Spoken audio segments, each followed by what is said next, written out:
Everyone, welcome to my channel learn with Saumya. आज की video में अपने बचे हुए कॉन्सेप्ट नंबर सिस्टम चैप्टर के बचे हुए कॉन्सेप्ट को इजी स्टेप में समझेंगे। सबसे पहले हम बात करते हैं डेसिमल एक्सपेंशन की।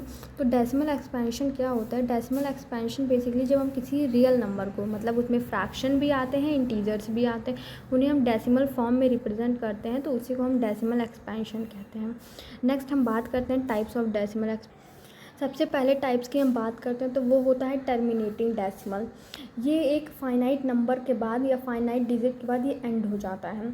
इसमें हम एक एग्ज़ाम के लिए, एग्ज़ाम से इससे रिलेटेड, तो उसके लिए हमें एक ट्रिक याद रखनी चाहिए कि अगर डिनोमिनेटर का फैक्टर आपको 2 और 5 ही मिले ऑलवेज, तो वो हमेशा टर्मिनेटिंग डेसिमल होते हैं। जैसे हम इसे एग्जाम्पल की मदद से समझ सकते हैं। जैसे कि 3/10 की हम बात करें तो 10 का फैक्टर हम 2 × 5 लिख सकते हैं। तो डिनोमिनेटर में हमें केवल 2 और 5 मिल रहा है। जब आप इसका डिवीज़न करेंगे तब आपको इसकी वैल्यू 0.3 मिलेगी। मतलब ये एक टाइम के बाद एंड हो जा रहा है, इसकी वैल्यू इनफाइनाइट नहीं जा रही है, तो ये हमारे टर्मिनेटिव डेसिमल हो गए। ऐसे जितने भी नंबर जिसके डिनोमिनेटर में केवल 2 या 5 ही फैक्टर में होंगे वो हमारा टर्मिनेटिंग डेसिमल होगा। जैसे 3/8 की हम बात कर सकते हैं। 8 के फैक्टर को हम 3/2 3 टाइम्स 2/2 2/2 लिख सकते हैं। इसका हम डिवीज़न करेंगे तो हमें वैल्यू मिलेगी 0.375। ये भी हमारे टर्मिनेटिंग डेसिमल हुए, मतलब एक फाइनाइट डिजिट के बाद ये एंड हो जा रहे हैं। नेक्स्ट हम बात करते हैं नॉन टर्मिनेटिंग रिपीटिंग डेसिमल की। मतलब कि ऐसे डेसिमल जो कि टर्मिनेट नहीं हो रहे हैं, मतलब एंड नहीं हो रहे हैं, बल्कि उनकी वैल्यू बार बार रिपीट होने लग रही है। इसके लिए हम एक इजी ट्रिक याद कर सकते हैं, एक ट्रिक से, कि उसका डिनोमिनेटर का फैक्टर 2 या 5 कभी भी नहीं होगा, क्योंकि अगर केवल 2 और 5 होगा तो वो टर्मिनेटिंग डेसिमल का केस होता है। इसे हम एग्जांपल की मदद, जैसे एग्जांपल में हम ले सकते हैं 5/6। अगर हम 6 का फैक्टर करें तो हम इसे 2 × 3 लिख सकते हैं। इसकी वैल्यू जो आएगी वो लगभग 0.833, और ये 33 ऐसे ही चलता जाएगा। मतलब इसकी वैल्यू जो है वो एक फाइनाइट डिजिट के बाद रिपीट होने लग रही है, जबकि ये एंड नहीं होगा, ये ऐसे ही चलता जाएगा। इसे हम नेक्स्ट हम बात करते हैं ऑपरेशन ऑफ रियल नंबर की। सबसे पहले हम ऑपरेशन की बात करें तो ऑपरेशन ऐसे सिंबल होते हैं, आप कह सकते हैं, जैसे एडिशन हो गया, सब्ट्रैक्शन हो गया, मल्टीप्लिकेशन हो गया, डिवीज़न हो गया, जिन्हें हम अपनी कैलकुलेशन में यूज़ करते हैं। इसकी प्रॉपर्टीज़ जो होती हैं ये केवल एडिशन और मल्टीप्लिकेशन के लिए ही वैलिड होती हैं। जैसे सबसे पहले हम बात करते हैं तो वो होती है क्लोज़र प्रॉपर्टी। सबसे पहले हम बात करते हैं क्लोज़र प्रॉपर्टी। ये क्लोज़र प्रॉपर्टी ये कहती है कि अगर हम दो रियल नंबर का एडिशन या मल्टीप्लिकेशन करते हैं तो हमें रियल ही नंबर मिलेगा आंसर में। जैसे कि a+b, अगर हमारे a और b दोनों रियल नंबर है तो हमें उसका आंसर जो मिलेगा वो भी रियल नंबर ही मिलेगा। अगर हम उनका मल्टीप्लिकेशन करते हैं तो भी हमें रियल नंबर ही मिलेगा। इसे हम एग्जांपल की मदद से समझ सकते हैं। जैसे कि हम 2+3 करते हैं तो हमें 5 मिलेगा, और 2 × 3 करते हैं तो भी हमें 5 मिलेगा। और यहाँ पे 2 और 3 हमारे दोनों कैसे हैं? रियल नंबर है, तो जो आंसर आ रहा है 5 वो भी रियल नंबर है। नेक्स्ट हम बात करते हैं कॉम्यूटेटिव प्रॉपर्टी।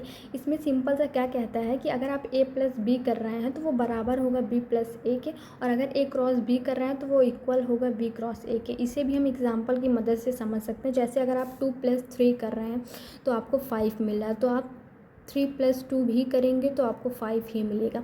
अगर आप 2 × 3 कर रहे हैं तो आपको 6 मिलेगा, तो 3 × 2 भी आप करेंगे तो 6 ही मिलेगा। तो कॉम्यूटेटिव प्रॉपर्टी यही हमें कहती है। नेक्स्ट हम बात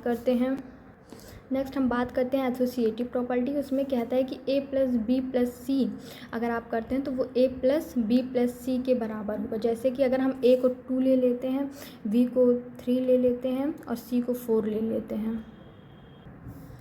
अब अगर हम a की जगह 2 रखते हैं और b की जगह 3 रख रहे हैं और इसमें c प्लस करते हैं तो वो बराबर होगा अगर हम a की जगह a रखें प्लस b+c रखते हैं, तो ये भी हमें 9 मिलेगा और ये भी हमें 9 ही मिलेगा। तो LHS RHS बराबर। यही सेम चीज़ हम मल्टीप्लिकेशन में भी कर सकते हैं। जैसे कि अगर हम 2 × 3 करते हैं, उसके बाद हम क्रॉस c करते हैं, मतलब 4, तो इधर हम ये करते हैं a cross b cross c, तो इसका भी आंसर हमें 2 3 6 4 24 मिलेगा, और 3 4 12 2 24 मिलेगा। तो LHS और RHS बराबर होंगे। तो यही हमारी एसोसिएटिव प्रॉपर्टी। नेक्स्ट हम बात करते हैं डिस्ट्रीब्यूटिव प्रॉपर्टी की। इसमें कहता है कि a × b+c वो बराबर होता है a × b + a × c के।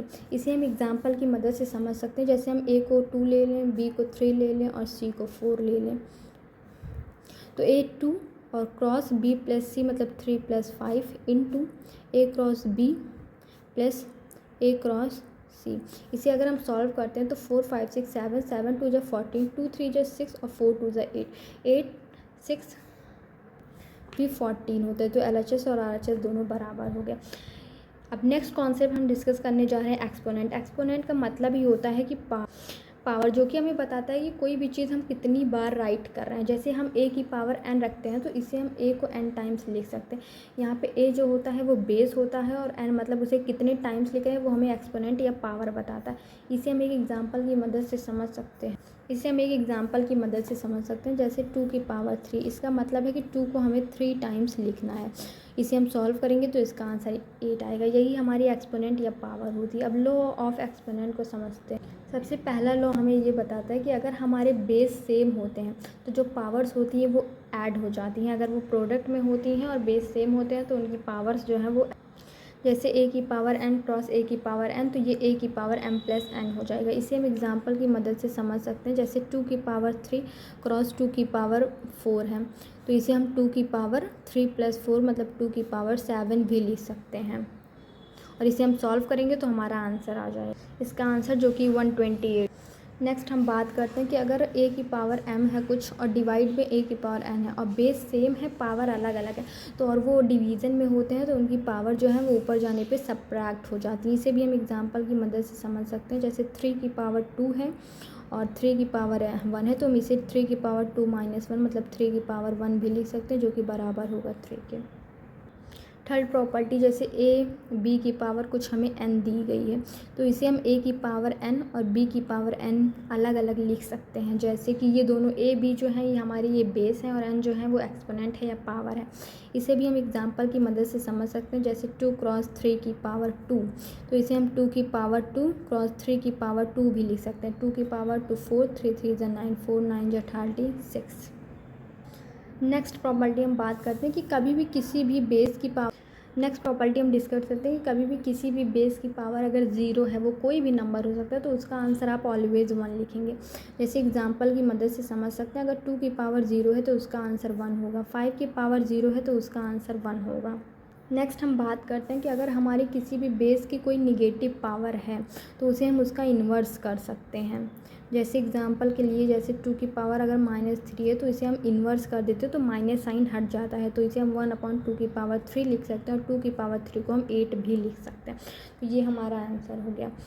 आज के वीडियो में हमें जो नंबर सिस्टम के बचे हुए इंपॉर्टेंट कॉन्सेप्ट है उसे हमने कवर कर लिया। अब आगे के वीडियोस में हम एक्सरसाइज 1.2 और जितनी भी एक्सरसाइज हैं NCERT की वो सब लाइन बाय लाइन सॉल्व करेंगे। आज हमारे नंबर सिस्टम के सारे कॉन्सेप्ट क्लियर हो गए हैं। अगर वीडियो हेल्पफुल लगी हो तो चैनल को लाइक करें, सब्सक्राइब करें और शेयर ज़रूर करें।